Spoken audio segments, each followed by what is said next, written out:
It was October 1942 when 21-year-old Poon Lim's life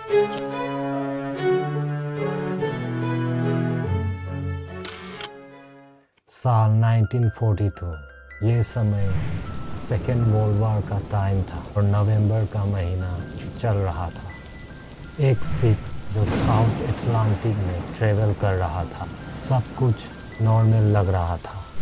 crew members routine का काम कर रहे थे। पुन लिम पेंट्री एरिया में अपना काम ख़त्म कर रहा था।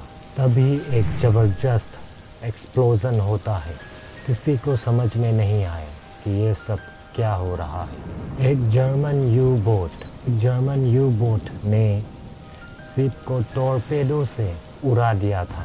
सिर्फ कुछ सेकेंड्स में शिप डूबने लगा था। लोग चिल्ला रहे थे, पानी में गिर रहे थे। उनमें से एक व्यक्ति का नाम था पुन लिम भी पानी में जा गिरा। वो तैरता रहा, तेज लहरों के साथ स्ट्रगल करते हुए। उसने आसपास देखा, डूबते शिप के टुकड़ों के बीच कहीं एक छोटी सी लाइफ राफ्ट दिखाई दी। पुन लिम ने अपनी पूरी ताकत लगाकर उस पर चढ़ने की कोशिश की और आखिर चढ़ गया। राफ्ट पर उसे कुछ बेसिक सप्लाईज मिलता है, थोड़ी सी बिस्कुट, वाटर जग, थोड़ा सा चॉकलेट और एक टॉर्च। लेकिन पुन लिम समझ गया था कि ये राशन ज़्यादा दिन तक चलने वाला नहीं था। समुंदर बेरहम था, वो किसी को भी निगल सकता है। किसी भी डायरेक्शन में कोई आइलैंड नहीं था, ना कोई ज़मीन दिख रही थी। फिर भी उसने खुद से कहा, मुझे ज़िंदा रहना है, चाहे जो हो जाए। मैं गिव अप नहीं कर सकता। पहले कुछ दिन उसने राशन संभाल कर खाया। बारिश होने पर कपड़े और कैनवस यूज़ करके पानी कलेक्ट करता। राफ्ट के पास से छोटी टूल्स बनाता। धीरे धीरे वो समझ गया कि अगर फिश नहीं पकड़ी तो बच पाना मुश्किल है। तो उसने रोप्स और नेल्स का इस्तेमाल करके एक फिशिंग लाइन और हुक बनाया। समुंदर में बहते बहते उसने पेशेंस का साथ मछली पकड़ना सीखा। जब पहली फिश उसके हुक पर आए, वो ऑलमोस्ट रो पड़ा। उसने फिश का खून पिया सर्वाइवल के लिए और मीट को धूप में सुखाया ताकि ज़्यादा टाइम चले। इस सब के बीच एक और बड़ा दुश्मन था, शार्क्स। कई दफ़ा शार्क्स उसके राफ्ट के आसपास घूमते, कभी कभी राफ्ट को हिट करते। समुंदर इतना गहरा और तन्हाई इतनी ज़्यादा कि हर मोमेंट डेथ का एहसास होता। एक दिन एक बड़ा शार्क राफ्ट के बिल्कुल करीब आया। उसने राफ्ट को हिलाया।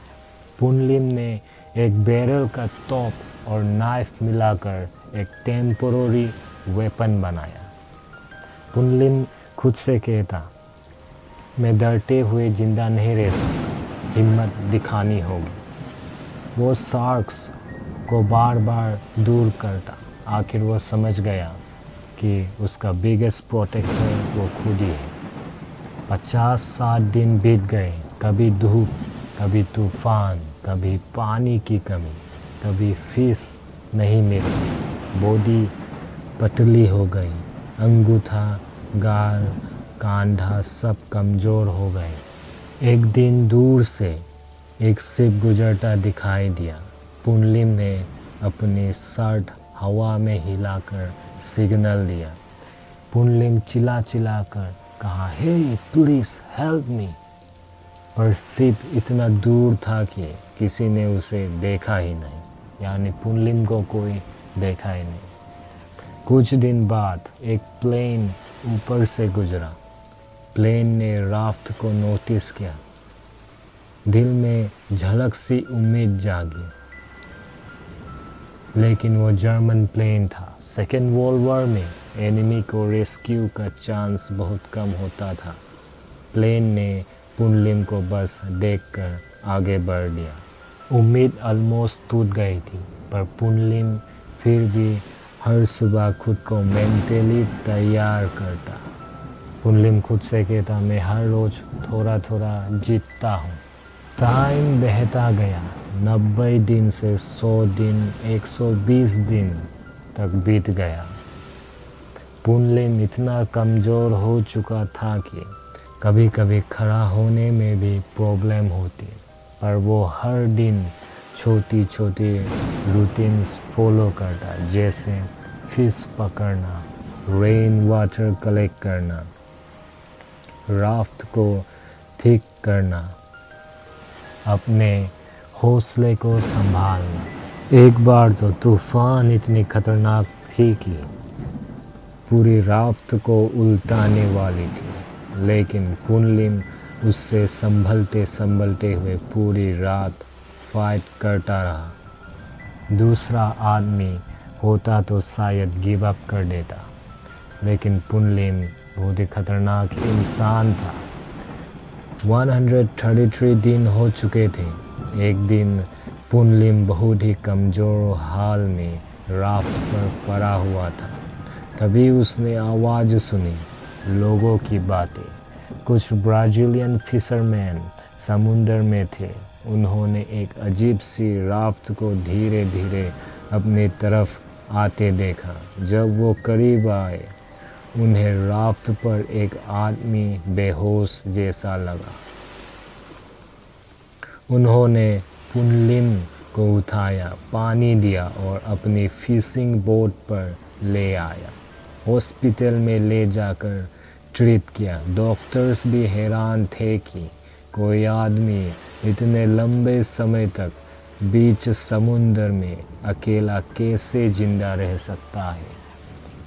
पुनलिम जाग कर सबसे पहला सेंटेंस बोला, मैं जिंदा हूँ क्या, मैं जिंदा हूँ क्या, बार बार इसी तरह कह कर लोगों को हैरान कर दिया। ब्रिटिश अथॉरिटीज़ ने पुनलिम की स्टोरी सुनकर उसे मेडल दिया। उनके सर्वाइवल टेक्निक्स इतने इम्प्रेसिव थे कि नेवी ट्रेनिंग मैन्यूल्स में उनके मेथड्स ऐड किए गए।